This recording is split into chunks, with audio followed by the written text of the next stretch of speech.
Esta es una Commodore 64, una de las computadoras más populares de la década de 1980. Pero ¿cómo es por dentro y cómo funciona?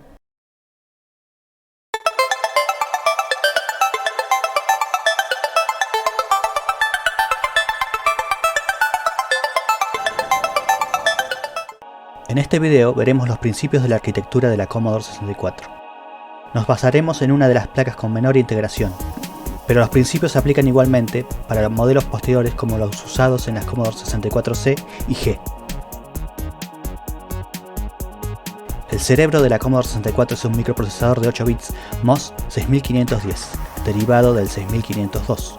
El mismo posee un bus de datos de 8 bits y un bus de direcciones de 16 bits, el cual le permite acceder hasta un máximo de 64 KB de memoria.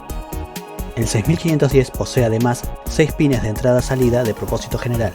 Son utilizados en la 64 para el manejo del dataset y ampliar el espacio de direccionamiento más allá de los 64 KB.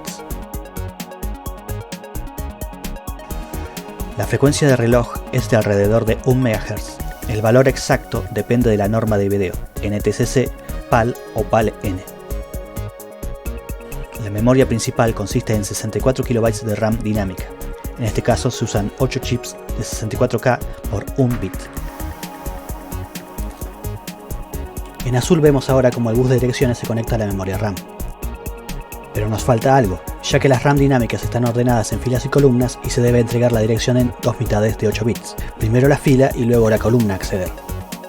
Para esto se colocan un par de multiplexores entre el procesador y la RAM, los cuales se encargan de dividir y entregar cada mitad del bus de direcciones en el momento adecuado.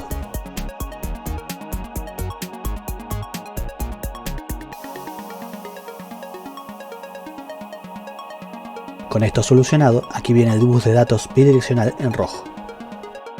Pero una computadora con solo RAM no sería capaz de hacer nada, ya que al encenderla esta memoria se encontrará vacía. Es por eso que están las ROMs del sistema, comenzando con la del intérprete BASIC, de 8 KB de capacidad. Este intérprete es con el que todo usuario ha interactuado para programar o simplemente cargar un programa en memoria. Pero el intérprete BASIC no conoce mucho de la computadora sobre la que está corriendo. Para esto depende del kernel, contenido en su propia ROM de 8 KB. El kernel es el sistema operativo común a todas las computadoras Commodore de 8 bits y contiene todas las rutinas de entrada-salida necesarias para leer el teclado, imprimir en pantalla y cargar o grabar programas, entre otras cosas. Como su nombre lo indica, las ROM son de solo lectura. Datos van desde la ROM hacia el procesador, pero no en sentido contrario. Ahora entra en escena el chip de video, BIC2. Además del video, el BIC2 se encarga también de generar la señal de reloj del sistema y refrescar la memoria RAM. El chip de video no posee su propia memoria dedicada, sino que comparte el espacio de direccionamiento con el procesador, y generalmente puede hacerlo sin detener a este último, ya que el procesador accede a memoria solo durante la fase alta del reloj, mientras que el BIC2 lo hace durante la fase baja.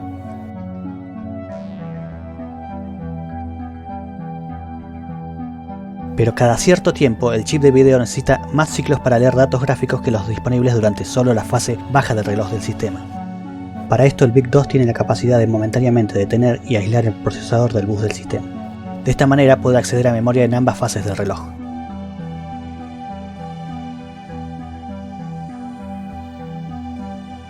Si bien la definición de los caracteres que se usan en modo texto puede ubicarse en RAM, para ahorrar memoria y tener caracteres disponibles al momento de encender la computadora, la definición de caracteres se incluye en su propia ROM, de 4 KB. Cada juego de caracteres ocupa 2 KB, por lo que la ROM contiene dos juegos. El primero es el de mayúsculas y gráficos y el segundo el de minúsculas y mayúsculas. El BIC2 se conecta a esta ROM por medio de un demultiplexor y algunas líneas de direcciones adicionales.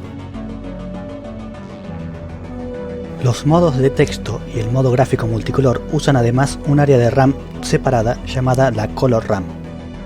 Este área tiene 1024 posiciones de 4 bits de ancho. El BIC posee 4 bits de datos adicionales que se conectan directamente a la RAM de color.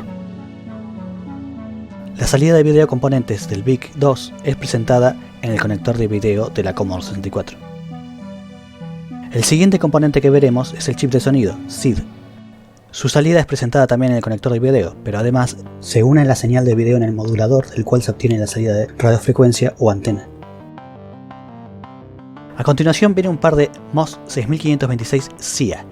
Estos versátiles chips cuentan cada uno con un par de puertos de entrada-salida de 8 bits, 2 temporizadores programables de 16 bits, reloj de tiempo real y un registro de desplazamiento de 8 bits para entrada-salida serie. La SIA 2 implementa el puerto serie IEC, donde se conectan las disqueteras e impresoras, y el puerto de usuario, el cual expone uno de los puertos de 8 bits de la SIA 2 y los puertos series de ambas SIAs. Normalmente se configura como una interfaz RS-232 y se lo usa para conectar modems, pero también puede utilizarse como puerto paralelo de propósito general y se lo usa para conectar, por ejemplo, impresoras paralelas Centronics o digitalizadores de audio o video. Ambos puertos de 8 bits de la SIA 1 se usan para leer el teclado de la Commodore 64, el cual está implementado como una grilla de 8 filas por 8 columnas. En cada intersección se coloca un interruptor, cada uno accionado por una tecla. El teclado se lee configurando el puerto de filas como salida y de columnas como entrada. Secuencialmente se coloca un 0 solamente en una fila y se lee en las columnas cuáles de las teclas correspondientes están presionadas.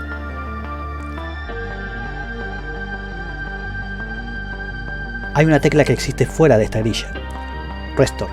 Esta tecla no se conecta a la SIA, sino que a la línea de interrupción no enmascarable del procesador, NMI.